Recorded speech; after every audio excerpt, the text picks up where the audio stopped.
నమస్తే welcome to mid day news నేను Shivani bulletin ముందుగా హెడ్లైన్స్ చూద్దాం బీఆర్ఎస్ కు భారీ షాక్ కాంగ్రెస్ లో చేరిన దానం రంజిత్ రెడ్డి ప్రభుత్వాన్ని పడగొడతామంటే చూస్తూ ఊరుకోము కేసీఆర్ మాదిరి తాము ఏ జీవో దాచిపెట్టమన్న రేవంత్ రెడ్డి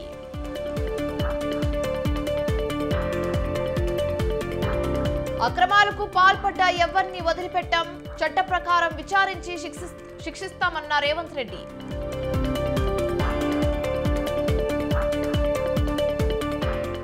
టీడీపీ గెలుస్తుందనే నమ్మకం బీజేపీకి కూడా లేదు ఏపీ కూటమిపై విజయసాయిరెడ్డి కీలక వ్యాఖ్యలు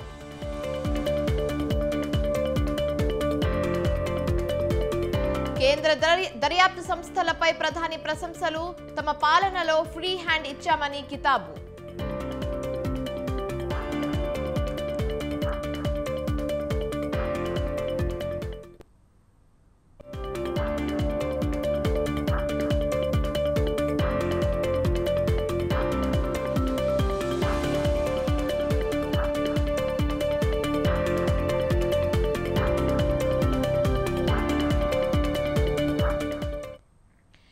బ్రేకింగ్ న్యూస్ చూస్తున్నాం కవిత అరెస్ట్ పై కీలక వ్యాఖ్యలు చేశారు కిషన్ రెడ్డి నేరం చేయనప్పుడు కవితకు భయం ఎందుకని ప్రశ్నించారు తెలంగాణకు మేల్ చేయడం కోసం ఢిల్లీ వెళ్లారా తెలంగాణను దోచుకున్నది చాలక ఢిల్లీ వెళ్లారా అంటూ ఆయన నిలదీశారు చట్ట పరిధిలోనే ఈడీ దర్యాప్తు చేస్తుందన్న ఆయన అవసరమైన ఆధారాలు సేకరించామని చెప్తుందని అన్నారు అయితే ఈ కేసుతో బీజేపీకి ఎలాంటి సంబంధం లేదని కిషన్ రెడ్డి తేల్చి చెప్పారు కేసీఆర్ కుటుంబ సభ్యురాలు కవిత గారు ఢిల్లీలో ఈరోజు ఈడీ ముందు దర్యాప్తు ముందు నిలబడింది అరెస్ట్ చేయడం జరిగింది టిఆర్ఎస్ నాయకులు చెప్తా ఉన్నారు భారతీయ జనతా పార్టీ కుట్ర చేసి కవితను అరెస్ట్ చేసిందని భారతీయ జనతా పార్టీకి గాని తెలంగాణ రాష్ట్రానికి గాని కవిత గారి కేసుతో ఏ రకమైనటువంటి సంబంధం లేదు ఈ కేసు ఢిల్లీ రాష్ట్ర ప్రభుత్వానికి సంబంధించినటువంటి కేసు ఈ కేసు ఢిల్లీ రాష్ట్రానికి సంబంధించినటువంటి కేసు ఈ కేసుకు తెలంగాణకు ఏ రకమైనటువంటి సంబంధం లేదు రాజకీయాలకు అసలే సంబంధం లేదు ఏమైనా తెలంగాణ ప్రజలకు మేలు చేయడం కోసం ఢిల్లీలో బీరు బ్రాండ్ వ్యాపారం చేయడం కోసం వెళ్ళారా కేసీఆర్ కుటుంబ సభ్యులు చెప్పారు వెళ్ళింది వారు వ్యాపారం చేసింది వాళ్ళు మరి తీగ లాగితే డొంక కదిలినట్టు ఢిల్లీలో ఆపు ప్రభుత్వం చేసినటువంటి అక్రమ లిక్కర్ వ్యాపారం పైన అక్కడ ఉన్నటువంటి ప్రభుత్వం దర్యాప్తు చేస్తే అనుకోకుండా కవిత గారి పేరు వచ్చింది అనుకోకుండా కవిత ప్రధాన పాత్ర పోషిస్తున్నట్టుగా వార్తలు చూస్తా ఉన్నాం దానికి భారతీయ జనతా పార్టీకి సంబంధం ఏంటని అడుగుతా ఉన్నాం ఎవరు ఇమ్మన్నారు వారి ఢిల్లీకి ఎవరు బీరు బ్రాండ్ వ్యాపారం ఎవరు చేయమన్నారు కవిత గారిని ఎవరిని ఉద్ధరించడం కోసం పోయారు తెలంగాణ ఉద్ధరించడం కోసం పోయారా తెలంగాణ దోచుకున్నది మీ కుటుంబం సరిపోదని ఢిల్లీకి వెళ్ళారా 10 ఏళ్లు రాష్ట్రాన్ని పాలించిన కేసీఆర్ కుటుంబం తెలంగాణను దోపిడీ చేసిందని కేంద్ర మంత్రి కిషన్ రెడ్డి మండిపడ్డారు తెలంగాణలో నియంత పాలన కొనసాగించారని ఆగ్రహం వ్యక్తం చేశారు సాగునీటి ప్రాజెక్టులు కాంట్రాక్టర్లు మద్యం స్థిరాస్తి ఇసుక వ్యాపారాలతో రాష్ట్రాన్ని బీఆర్ఎస్ నేతలు పూర్తిగా దోచుకున్నారని ఆరోపించారు అయితే ఢిల్లీ మద్యం వ్యాపారంలో అవినీతికి పాల్పడిన చరిత్ర కూడా కేసీఆర్ కుటుంబానిదని విమర్శించారు తెలంగాణలో కూడా మనం చూస్తాం ఈరోజు రాష్ట్ర రాజకీయాల్లో అనేక మార్పులు వచ్చాయి వచ్చేటువంటి ఎన్నికల్లో పూర్తిగా కనుమరుగయ్యే అవకాశం టిఆర్ఎస్ పార్టీ ఆవశ్యకత ఈరోజు తెలంగాణకు లేదు 10 సంవత్సరాలుగా లక్షలాది మంది తెలంగాణ ఉద్యమకారులు త్యాగాలు చేసి పోరాటాలు చేసి తెలంగాణ తీసుకొస్తే పూర్తిగా ఒక కుటుంబ కర్బంధ హస్తాలలో తెలంగాణను బలి చేశాడు కేసీఆర్ తెలంగాణ ప్రజలందరూ కూడా కుటుంబానికి బానిసలుగా ఉండాలనేటువంటి ఆలోచనతో కేసీఆర్ తెలంగాణను ఏ రకంగా మరి పరిపాలన చేశాడో ఓ అహంకారపూరితమైనటువంటి పరిపాలన ఒక నియంత్రపూరితమైనటువంటి పరిపాలన ఒక అవినీతి పరమ పరిపాలన ఒక నిజాం లాగా పరిపాలన ప్రజాస్వామ్య వ్యతిరేక పరిపాలన ఈరోజు కేసీఆర్ చేశాడు కాబట్టి తెలంగాణ ప్రజలందరూ కూడా ఈరోజు టీఆర్ఎస్ ఓడించారు తెలంగాణలో కూడా మనం చూస్తాం ఈరోజు రాష్ట్ర రాజకీయాల్లో అనేక మార్పులు వచ్చాయి వచ్చేటువంటి ఎన్నికల్లో పూర్తిగా కనుమరుగయ్యే అవకాశం టీఆర్ఎస్ పార్టీ ఆవశ్యకత ఈరోజు తెలంగాణకు లేదు 10 సంవత్సరాలుగా ఈరోజు దేశంలో మన రాష్ట్రంతో సహా నరేంద్ర మోడీ గారి నాయకత్వం పట్ల భారతీయ జనతా పార్టీ పట్ల ఒక సానుకూలమైనటువంటి వాతావరణము దేశంలో ఉంది స్వాతంత్రం వచ్చిన తర్వాత ఈ రకమైనటువంటి సానుకూలమైనటువంటి పరిస్థితి గతంలో దేశంలో ఎప్పుడు కూడా ఏ పార్టీకి కూడా లేదు అందులో మూడోసారి, మొదటిసారి 270 స్థానాలుంటే రెండోసారి 302 స్థానాలతో నరేంద్ర మోడీ గారు ప్రజల యొక్క ఆశీస్సులతో బలాన్ని పెంచుకోవడం జరిగింది. ఈసారి మూడోసారి 370 స్థానాలు భారతీయ జనతా పార్టీకి స్వతంత్రంగా రావాలని, ఎన్డీఏతో భాగస్వాములతో కలిపి 400 స్థానాలు రావాలని ఏదైతే ప్రధానమంత్రి గారు కానీ భారతీయ జనతా పార్టీ కానీ దేశ ప్రజల ఆకాంక్ష కానీ ఈరోజు మనకు తెలుస్తాం. ఈ రకంగా మూడోసారి మెజార్టీ పెంచుకోవడం అనేటువంటిది మరి ఒక దేశ చరిత్రలోనే మొదటిసారి అని సందర్భంగా మనం చేస్తాం.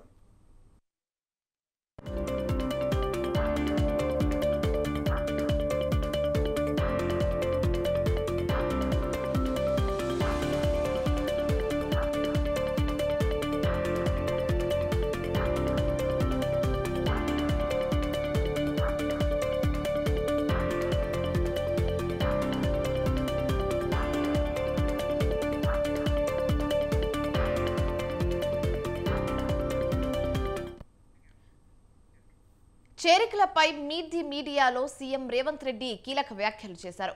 100వ రోజు ఒక గేట్ మాత్రమే తెరిచామని అన్నారు. ఈ రోజు పొద్దునే గేట్లు ఓపెన్ చేశామని అన్నారు. అవతలి వర్గం ఖాళీ అయినప్పుడు గేట్లు తెరిచినా ఒకటే, మూసినా ఒకటే అన్నారు రేవంత్ రెడ్డి.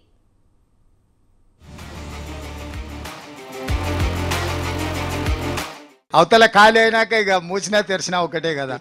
గేట్ ఓపెన్ అయింది మిత్రమా. పొద్దున గేట్ ఓపెన్ చేసి ఒక్క గేట్ తెరిచిన, మొత్తం తెరవాలి. Present MLA, present MP already gate open చేసినాం.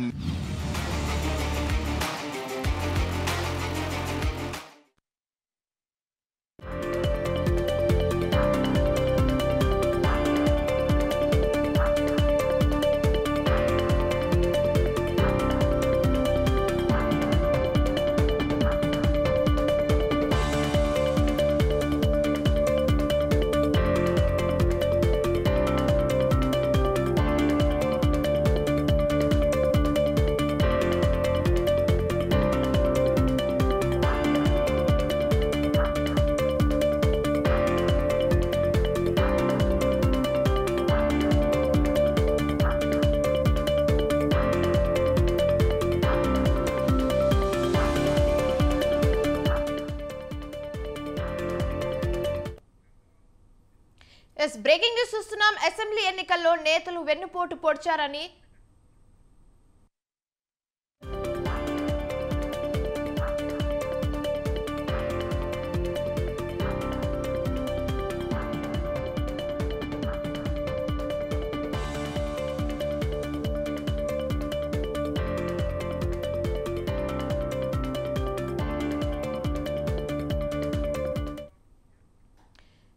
తెలంగాణలో 10 ఏళ్ల పాటు అధికారంలో ఉన్న బీఆర్ఎస్ కు షాక్లు తగులుతున్నాయి. ఓవైపు కేసీఆర్ కుమార్తె ఎమ్మెల్సీ కవితను ఢిల్లీ లిక్కర్ స్కామ్ కేసులో ఈడీ అధికారులు అరెస్టు చేశారు. మరోవైపు సీనియర్ నేతలు పార్టీకి గుడ్ బై చెప్పి అటు కాంగ్రెస్ ఇటు బీజేపీలో చేరుతున్నారు. ఖైరతాబాద్ ఎమ్మెల్యే దానం నాగేందర్, చేవెళ్ల ఎంపీ రంజిత్ రెడ్డి కాంగ్రెస్ లో చేరారు. సీఎం రేవంత్ రెడ్డి, దీపాదాస్ మున్షి సమక్షంలో వారిద్దరు కాంగ్రెస్ లో చేరారు. అయితే రేవంత్ రెడ్డి ఇద్దరు నేతలకు పార్టీ కండువా కప్పి కాంగ్రెస్ లోకి ఆహ్వానించారు. సికింద్రాబాద్ ఎంపీ టికెట్ దానం నాగేందర్ కు ఇస్తారంటూ ప్రచారం జరుగుతోంది.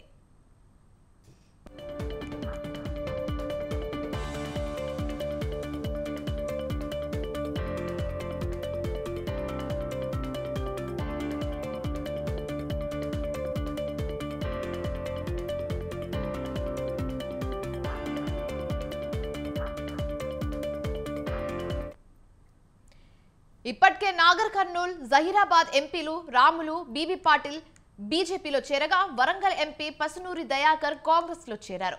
తాజాగా ఆరూరి రమేష్ బీజేపీలో చేరారు. శాసనసభ్యునిగా నియోజకవర్గ ప్రజల ఆశీర్వాదంతో 2 పర్యాయాలు ప్రజలకు సేవలు అందించి మరి జిల్లా అధ్యక్షునిగా పనిచేసి మరి ఉద్యమ సమయంలో తెలంగాణ రాష్ట్ర ఏర్పాటు కోసం మరి టిఆర్ఎస్ పార్టీలో చేరి మరి కేసీఆర్ గారి నాయకత్వంలో తెలంగాణ సాధించుకున్న తర్వాత 2 పర్యాయాలు ఆ నియోజకవర్గ ప్రజలకు సేవ చేశాం. భారతదేశాన్ని ప్రపంచంలో ఉన్నత స్థానంలో ఉంచిన మోడీ గారి నాయకత్వంలో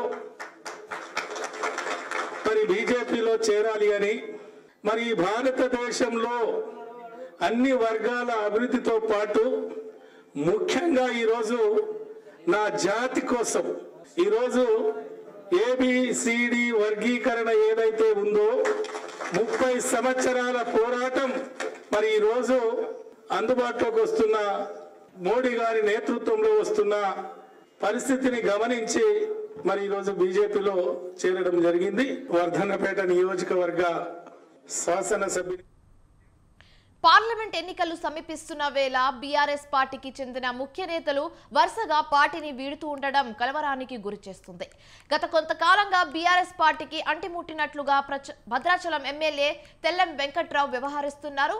బీఆర్ఎస్ పార్టీని నేతలు ఒక్కొక్కరిగా వీడుతూ ఉండడంతో గులాబీ పార్టీని కలవరపెడుతుంది. ఇక ఇదే అంశానికి సంబంధించి మరింత సమాచారం మా ప్రతినిధి సవిన్ ఫోన్ ద్వారా అందిస్తారు. సవిన్, చెప్పండి.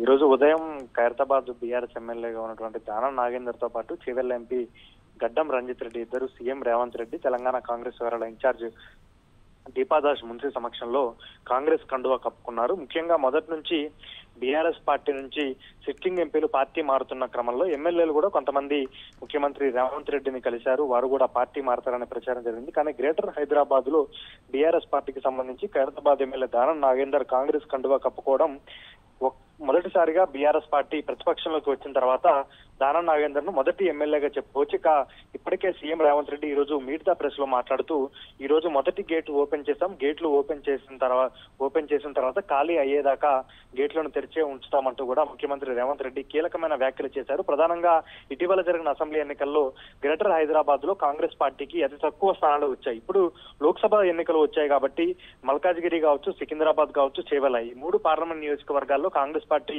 అభ్యర్థులు విజయం సాధించాలంటే ఆయా నియోజకవర్గాలకు సంబంధించినటువంటి ప్రజాదరణ ఉన్నటువంటి ఎమ్మెల్యేలు, కేడర్ ఉన్నటువంటి ఎమ్మెల్యేలతో పాటు ఎంపీ అభ్యర్థులు, బలమైన అభ్యర్థులను నిలబెట్టాల్సి ఉంటుంది. అందులో భాగంగానే ముఖ్యమంత్రి రేవంత్ రెడ్డి గత కొద్ది రోజులుగా కసరత్తులు చేస్తూ వస్తున్నారు.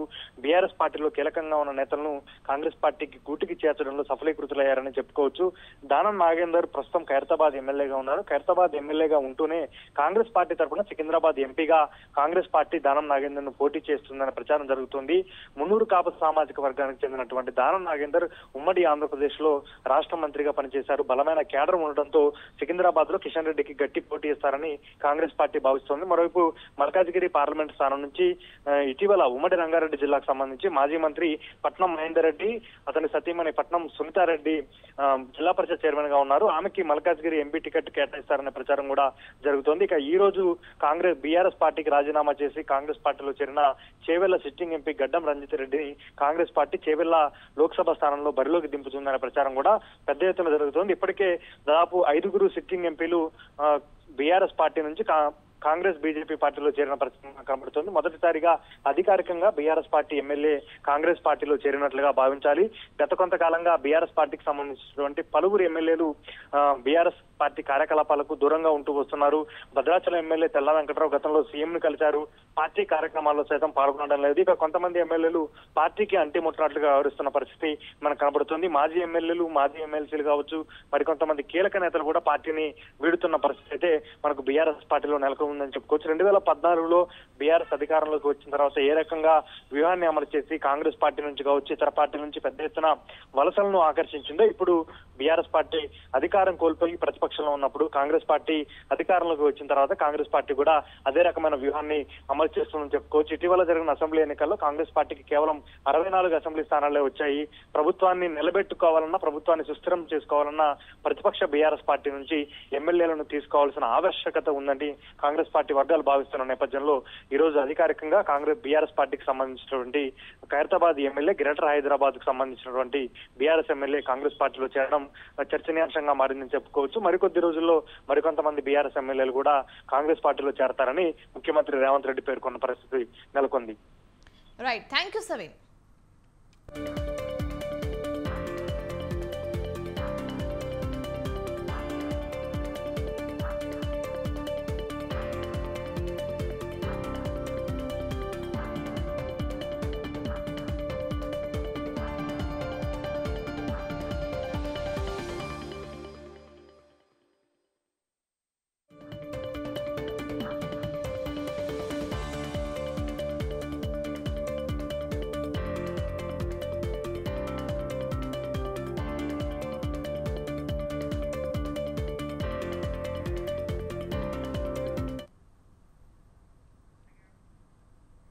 మాజీ మంత్రి మల్లారెడ్డి నివాసంలో మల్కాజ్గిరి పార్లమెంట్ సమావేశం జరిగింది.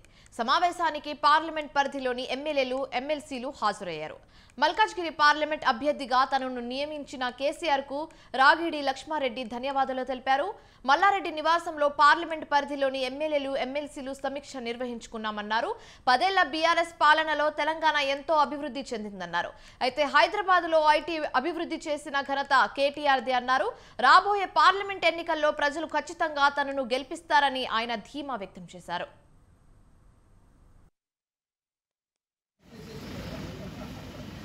ఎలక్షన్లో అందరం కూడా కలిసికట్టుగా పనిచేసుకుంటూ అందరూ శాసనసభ్యులు నన్ను దీవించి నన్ను ఎంపీగా గెలిపేయడానికి కృషి చేస్తున్నారు. నేను కూడా వాళ్ళకి ప్రత్యేక కృతజ్ఞతలు చేస్తున్నాను.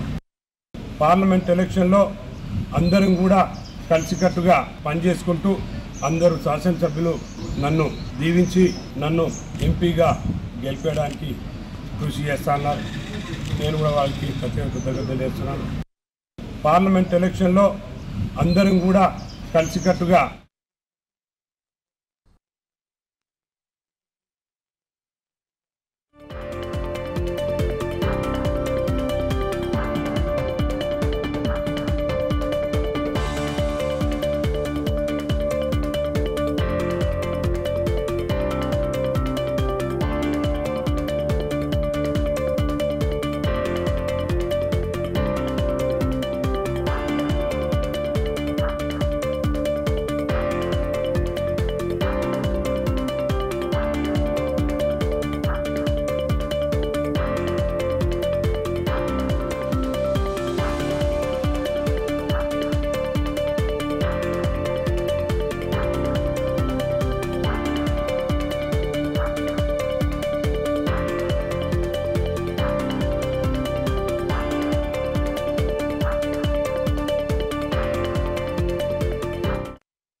అసెంబ్లీ ఎన్నికల్లో నేతలు వెన్నుపోటు పడిచారని, అందుకే ఓడిపోయానని మాజీ ఎమ్మెల్యే ఆరూరి రమేష్ చెప్పారు. అందుకే మనస్తాపం చెంది బీఆర్ఎస్ పార్టీని వీడానని అన్నారు. లోక్సభ ఎన్నికలు సమీపిస్తున్న వేళ బీఆర్ఎస్ పార్టీకి వరుస షాక్లు తగులుతున్నాయి. మాజీ ఎమ్మెల్యే ఆరూరి రమేష్ బీజేపీలో చేరారు. నిన్న ఆయన బీఆర్ఎస్ పార్టీకి రాజీనామా చేశారు.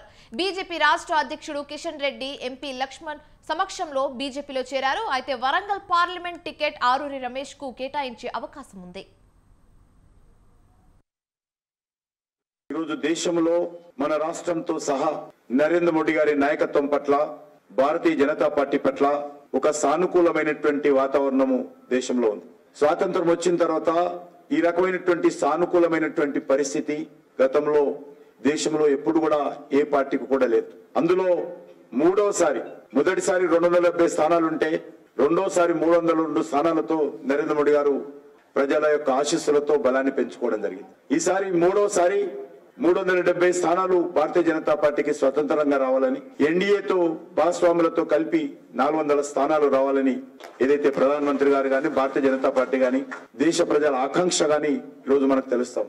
ఈ రకంగా మూడోసారి మెజార్టీ పెంచుకోవడం అనేటువంటిది మరి ఒక దేశ చరిత్రలోనే మొదటిసారి అనే సందర్భంగా మనం చేస్తాం. ఈరోజు దేశంలో మన రాష్ట్రంతో సహా నరేంద్ర మోడీ గారి నాయకత్వం పట్ల, భారతీయ జనతా పార్టీ పట్ల ఒక సానుకూలమైనటువంటి వాతావరణము దేశంలో ఉంది. స్వాతంత్రం వచ్చిన తర్వాత ఈ రకమైనటువంటి సానుకూలమైనటువంటి పరిస్థితి గతంలో దేశంలో ఎప్పుడు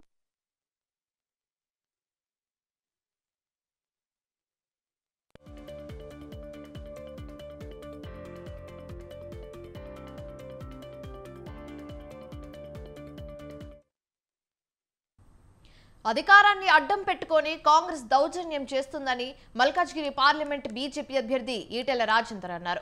కాంగ్రెస్ ప్రభుత్వం రాజకీయ నాయకులు ఫోన్లు ట్యాపింగ్ చేస్తుందనే అనుమానం వ్యక్తం చేశారు.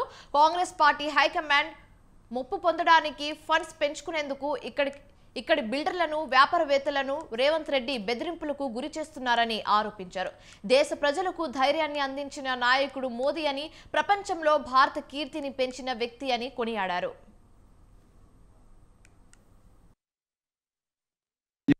మధ్యకాలంలో నడమంత్రపు సిరిలాగా ముఖ్యమంత్రి పదవి వచ్చినటువంటి 1 మంత్లోనే 2 నాలుకల దూరిని 2 రకాల మాటలు. మొన్ననేమో మోడీ గారు మా పెద్దన్న మోడీ గారి ఆశీర్వాదం ఉంటేనే నా రాష్ట్రం బాగుపడుతుంది అని చెప్పి ముఖ్యమంత్రి ఎన్నో సంవత్సరాలుగా అపరిష్కృతంగా ఉన్న ఇవాళ కొల్పల్లి ఫ్లైఓవర్లు కానీ అల్వాల్ ఏరియాల ఫ్లైఓవర్లు కానీ 175 ఎకరాల లక్షల రంగానికి సంబంధించి భూమిని కేటాయించి మాకు ఇచ్చినందుకు కృతజ్ఞతలు ముఖ్యమంత్రి మాట్లాడుకుంటా మళ్ళీ మోడీ ఏంది కళ్ళు మాటలు మాట్లాడిన గత నాయకులకు ఏం గతి పట్టిందో ముఖ్యమంత్రి కేసీఆర్ కూడా ఇట్లే మాట్లాడు. ఒకప్పుడు మోడీ గారు నిన్ను ఏం కోరట్లేదు, ఏ దరఖాస్తు ఇవ్వట్లేదు, నీ ఆశీర్వాదం మాత్రమే కోరుతా అని చెప్పినటువంటి కేసీఆర్ ఆ తదుపరి ఏం మాట్లాడింది? మేనిఫెస్టోను బైబిల్లా భావించి సీఎం జగన్ హామీలు అమలు చేశారన్నారు మంత్రి పెద్దిరెడ్డి రామచంద్రారెడ్డి. చిత్తూరు జిల్లా పూతలపట్టు నియోజకవర్గంలో పర్యటించిన మంత్రి ఐరాల మండల కేంద్రంలో ఏర్పాటు చేసిన కార్యక్రమంలో పాల్గొన్నారు. టీడీపీ విడుదల చేస్తున్న మేనిఫెస్టోతో చంద్రబాబు ప్రజల్ని మోసగించే ప్రయత్నం చేస్తుందన్నారు. ఒకసారి మోసపోతే 5 సంవత్సరాలు ఇబ్బంది పడతారని హెచ్చరించారు. అయితే రానున్న ఎన్నికల్లో వైసీపీ ప్రభుత్వాన్ని గెలిపించుకోవాలంటూ పిలుపునిచ్చారు పెద్దిరెడ్డి.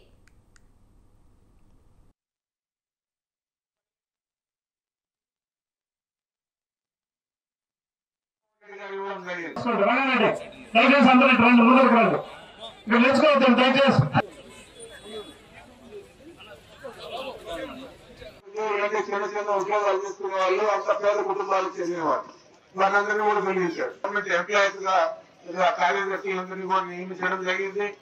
మరి ఈ రోజు చూస్తే ఇతర శాఖల్లో కూడా ఇప్పుడు మనకు వైద్య శాఖలో కూడా దాదాపు 53,000 ఉద్యోగాలు ఇవ్వడం జరిగింది.